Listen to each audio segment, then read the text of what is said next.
আমরা যদি খেয়াল করি যে আমরা আমাদের সমাজে কুকুর বিড়াল দেখলে কি করি বলেন তো? রাস্তাঘাটে কি করি? কেউ কেউ খাবার দেয়, মাশাআল্লাহ, এই তো এটাই তো প্রিয় নবীজির সুন্নাহ, আমরা খাবার দিব, এক্স্যাক্টলি। কিন্তু আমি জানি না কেন যেন বাংলাদেশে কুকুর দেখলে বিড়াল দেখলে কি করে? তাড়ায় দেয়, ঢিল ছোড়ে, লাথি মারে, এরকম করে না অনেক সময়? অপ্রয়োজনে, কোনো প্রয়োজন নেই এটা করে। ও সবচেয়ে মজার ব্যাপার হচ্ছে মাঝে মাঝে দেখা যায় যে জোড়া লাগা কুকুর যদি দেখা যায়, যে একসাথে দুটো কুকুর, তাদের প্রজননের কারণে তাদের একটা বিশেষ ঋতুতে বিশেষ সময়ে তাদেরকে এটা করতে হয়, এক অদ্ভুত কারণে মানুষ মানে ক্ষিপ্ত হয়ে ওঠে তাদের প্রতি। কিন্তু আমাদের তো মানবিক হওয়া উচিত ছিল, কি বলেন? আশরাফুল মাখলুকাত বলে আমরা নিজেদেরকে দাবি করি। আমাদের কি করা উচিত ছিল? ইগনোর করা উচিত ছিল, let them do there job, overlook করার দরকার ছিল। কিন্তু কোন এক অদৃশ্য কারণে আমরা এরকম দৃশ্য দেখলে হিংস্র হয়ে উঠি, লাঠি দিয়ে মারি, ওখানে মানুষ জড়ো হই। কিন্তু তাদের একটা সফল প্রজননের জন্য, বংশবিস্তারের জন্য এটা প্রয়োজন। আমরা যেন এই কাজটা না করি, এরকম নির্মম যেন আমরা কখনো না হই।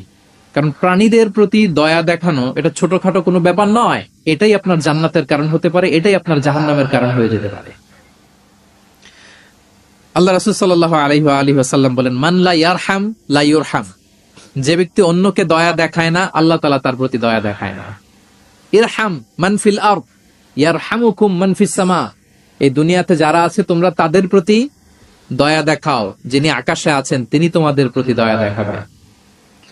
তাহলে এই জমিনে কি শুধু আমরাই থাকি নাকি? না পশু পাখি প্রাণী এগুলোও থাকে? এদের প্রতিও যদি আমরা দয়াদ্র হই, মমতা দেখাই, করুণা দেখাই, আমাদের প্রতিও দয়া দেখাবে কে? এবার আওয়াজ করে বলুন তো, আমরা আল্লাহর দয়া পেতে চাই কি চাই না? সবাই চাই। তাহলে প্রাণীদের প্রতি কখনো আমরা যেন নির্মম না হই, অমানবিক না হই, আমরা যেন মানবিক হই। আমরা অনেক উন্নত দেশে দেখি যে হাইওয়েতে একটা সাপ যাচ্ছে, এই সাপ দেখে একটা গাড়ি থেমে গিয়েছে, স্টপ। তার পেছনে পেছনে শত শত গাড়ি স্টপ। তারা বন বিভাগকে নক দেয়, স্থানীয় পুলিশকে ফোন দেয়, তারা এসে সাপটাকে উদ্ধার করে, এরপরে গাড়িগুলো চলতে শুরু করে। একটা ভিডিও ক্লিপস আমি এমনও দেখেছি যে একটা হাঁস তার বাচ্চাগুলোকে নিয়ে হাইওয়ে পার হচ্ছে। হাঁস তো খুব আস্তে আস্তে হাঁটে, একেবারে পিপিলিকার মতো একটু একটু করে হাঁসের বাচ্চাগুলো যাচ্ছে, শত শত গাড়ি at the middle of the highway stop. আল্লাহু আকবার। কিন্তু বাংলাদেশে দেখবেন যে রাস্তা দিয়ে সাপ যায় না, কুকুর যায় না, বিড়াল যায়, কোনো কেয়ার নাই, একেবারে ড্যাম কেয়ার। যে প্রাণীদের প্রতি দয়া দেখায় না, আল্লাহ তাআলা তার প্রতি দয়া দেখান না। এই যে প্রাণীর প্রতি দয়া, ইসলামের একটা মূলনীতি হচ্ছে মুমিনের জীবনের প্রতিটি কাজে ইহসানের পরশ থাকতে হবে। আল্লাহ তাআলা আমাদের সব কাজে ইহসানকে আবশ্যক করেছেন। আল্লাহ রাসূল সাল্লাল্লাহু আলাইহি সাল্লাম বলেছেন যে ফাইদা কাতালতুম ফাআহসিনুল কিতলা। কাউকে হত্যা করতে হলেও ইহসানের সাথে হত্যা করতে হবে। ধরুন যে অপরাধের কারণে আদালত কর্তৃক সাব্যস্ত হলো যে একজন মৃত্যুদণ্ড প্রাপ্ত আসামি, তো তাই বলে কি আপনি যা ইচ্ছা তার সাথে করতে পারবেন? তার নাক কেটে ফেলা, কান কেটে ফেলা, তার অঙ্গহানি করা, এলোপাথারি ছুরিকাঘাত করা করতে পারবেন না। ইদা কাতালতুম ফাআহসিনুল কিতলা, এটাও ইহসানের সাথে করতে হবে। দেখেন, হত্যার মতো একটা কাজ ইহসানের সাথে করতে হবে। ওয়া ইদা যাবাহতুম ফাআহসিনুদ যাবহা। প্রিয় নবীজি বলেন, তোমরা যখন জবেই করবে, কুরবানি করবে, এখানেও ইহসানের সাথে করবে। আল্লাহু আকবার। করতেছি জবাই, করতেছি কি? বলেন সবাই আমার সাথে, করতেছি কি? জবাই। তার মানে প্রাণীটাকে তো মেরেই ফেলতেছি, কিন্তু প্রিয় নবীজি বলেন এই জবাই করার ক্ষেত্রে ইহসান করতে হবে। এত সুন্দরভাবে দ্রুত তার গলায় ছুরি লাগাতে হবে যাতে কয়েক সেকেন্ডের মধ্যেই জবাইয়ের কাজটা হয়ে যায়। আপনি ইচ্ছে মতো এলোপাথারি তাকে ছুরি দিয়ে কষ্ট দিতে পারবেন না। মুমিনের প্রতিটি কাজে যেন ইহসানের পরশ থাকে। একবার আল্লাহ রাসূল সাল্লাল্লাহু আলাইহি সাল্লাম এক সাহাবীর পাশ দিয়ে যাচ্ছেন। ওই সাহাবী একটা ভেড়াকে জবাই করার জন্য মাটিতে শুইয়ে পা দিয়ে চেপে ধরে এরপর ছুরি ধার করতেছে। ছাগলটাকে মাটিতে শুইয়ে পা দিয়ে চেপে ধরে এরপরে কি করতেছে? ছুরি ধার করতেছে। আর প্রাণীটা এই ছুরি ধার করার দৃশ্যটা দেখতেছে। আল্লাহ রাসূল সাল্লাল্লাহু আলাইহি ওয়াসাল্লাম তাকে ধমক দিলেন, শাসালেন, বললেন তুমি তো এটাকে 2 বার জবাই করে ফেললে, একটু পরে তো জবাই করবেই, এখনই তো জবাই করে ফেলতেছো, তুমি কি আগে ধার দিয়ে নিতে পারলা না? জবাইয়ের আগে তুমি কি ছুরিটাকে ধারালো করে নিতে পারলা না, শার্পেন করে নিতে পারলা না? এভাবে আল্লাহ রাসূল সাল্লাল্লাহু আলাইহি ওয়া আলিহি ওয়াসাল্লাম সব সময় প্রাণীদের প্রতি তিনি দয়া দেখিয়েছেন। এবং তিনি বনি ইসরায়েলের একটা ঘটনা বলতে যেয়ে তিনি বলেছেন যে একজন প্রস্টিটিউট লেডি, ব্যভিচারী নারী, যার জন্য জাহান্নাম বরাদ্দ ছিল, কিন্তু একটা তৃষ্ণার্ত কুকুরকে পানি খাওয়ানোর কারণে আল্লাহ তাআলা ওই পাপাচারী নারীকে জান্নাত দান করেছেন। সুবহানাল্লাহি বিহামদি। তার জন্য জাহান্নাম ছিল অবধারিত, কিন্তু একটা তৃষ্ণার্ত কুকুরকে পানি পান করার কারণে তাকে জান্নাত দিয়েছে কে? আল্লাহ সুবহানাহু ওয়া তাআলা। তাও কেমন একটা প্রাণীকে? কুকুরকে। আমরা গুরুত্বই দেই না। সামান্য একটা কুকুরকে দয়া দেখানোর কারণে আল্লাহ তাআলা এই জাহান্নামী নারীকে জান্নাত দান করেছেন। আমরা যদি আল্লাহ রাসূল সাল্লাল্লাহু আলাইহি ওয়া আলিহি ওয়াসাল্লামের পুরো বায়োগ্রাফিটা একটু স্ক্যান করি, সংক্ষেপে দেখার চেষ্টা করি, তাহলে দেখব যে তিনি বড় ছোট, নারী পুরুষ, শত্রু বন্ধু নির্বিশেষে সবার সাথে খুব অমায়িক আচরণ করতেন, চমৎকার আচরণ করতেন। এবং রাসূল সাল্লাল্লাহু আলাইহি ওয়াসাল্লামের এই চমৎকার আচরণে মুগ্ধ হয়ে অনেক ঘোরতর শত্রু তার বন্ধুতে পরিণত হয়েছিল। সুবহানাল্লাহি বিহামদি। এবং এত ভালো আচরণের অধিকারী ব্যক্তিত্ব হয়েও তিনি আল্লাহর কাছে দোয়া করতেন যে আল্লাহ, আপনি আমার দেহটাকে, আমার দেহ সৌষ্ঠব, আমার দৈহিক অবয়ব যেরকম সুন্দর করেছেন, আমার চরিত্রটাকে, আমার আচরণটাকে আল্লাহ আপনি সুন্দর করে দিন। এত সুন্দর আচরণের অধিকারী হওয়ার পরেও তিনি বলতেন আল্লাহুম্মা হাসসানতা খালকি ফাহাসসিন খুলুকি, মানে হে আল্লাহ, আপনি আমাকে দেখতে যেরকম সুন্দর বানিয়েছেন। আল্লাহ রাসূল সাল্লাল্লাহু আলাইহি ওয়াসাল্লামের চেয়েও দেখতে সুন্দর কোন মহাপুরুষ কি পৃথিবীতে এসেছিল? এত সুন্দর মানুষ হওয়া সত্ত্বেও তিনি আল্লাহর কাছে দোয়া করতেন, আল্লাহ, আমি দেখতে যেমন সুন্দর, আমার আচরণটাও যেন তেমন সুন্দর হয়। আপনারা আয়নার সামনে দাঁড়ালে এই দোয়াটা পড়েন? আয়নার সামনে দাঁড়িয়ে এই দোয়াটা পড়তে হয় যে আল্লাহুম্মা হাসসানতা খালকি ফাহাসসিন খুলুকি, আল্লাহ, আমাকে দেখতে যেরকম সুন্দর বানিয়েছেন, আমার আচরণটাও আপনি সুন্দর করে দিন। এবং আল্লাহ রাসূল সাল্লাল্লাহু আলাইহি সাল্লাম তিনি ইরশাদ করেছেন, দুটি জিনিস মানুষকে সবচাইতে বেশি আল্লাহর জান্নাতে প্রবেশ করাবে।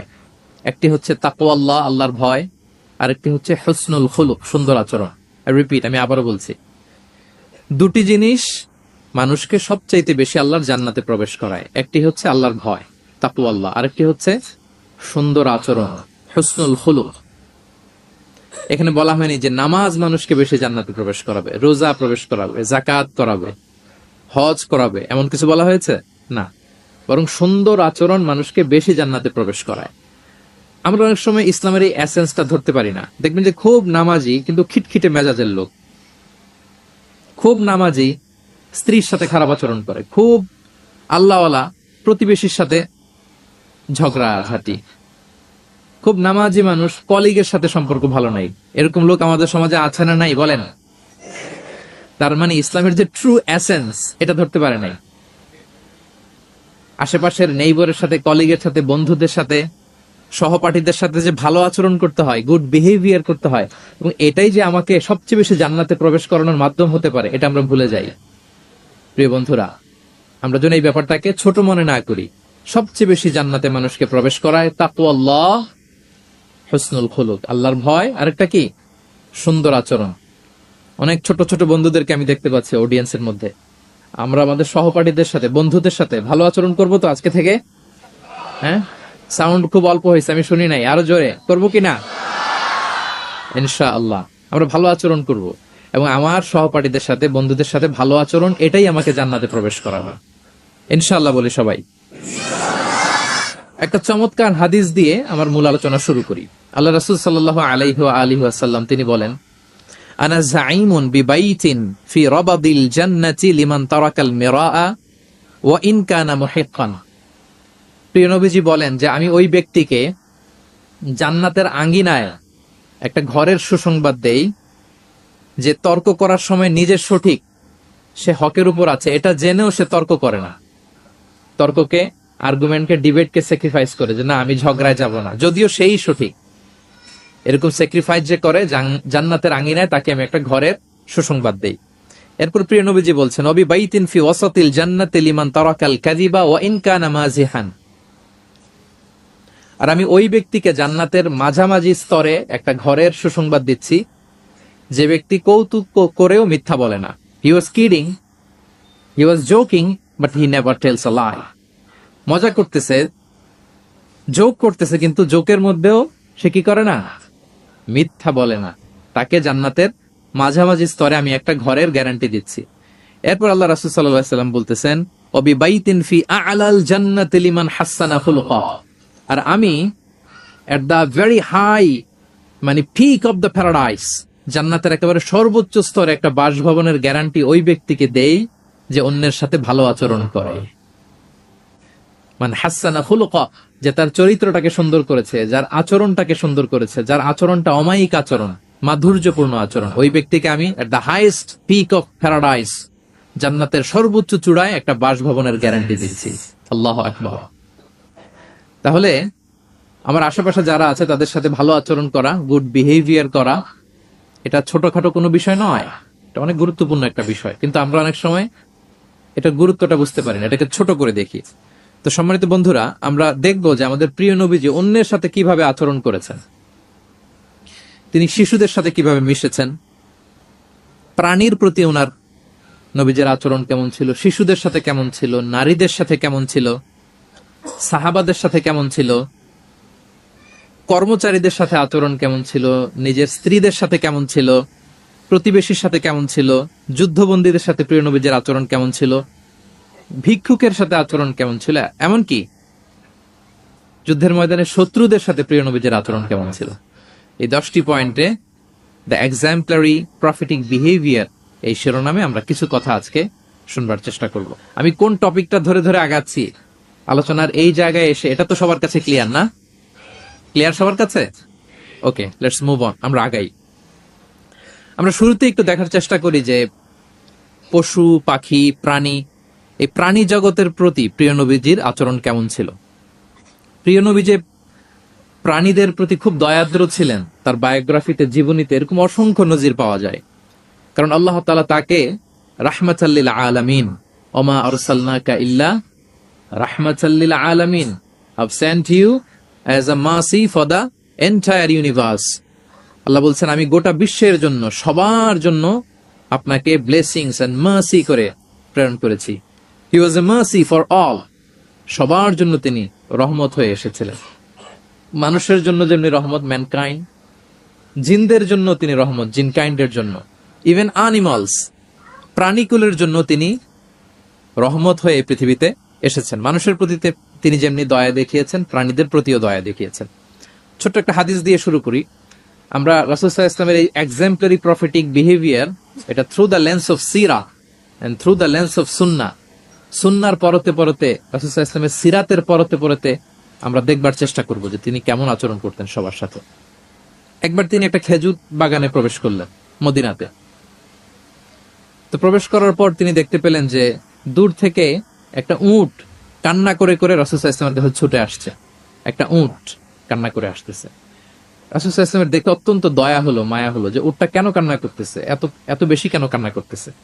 আল্লাহ রাসূল সাল্লাল্লাহু আলাইহি ওয়াসাল্লাম তিনি মমতা ভরে ওনার হাত দিয়ে উটের মাথায় আদর করতে আরম্ভ করলেন।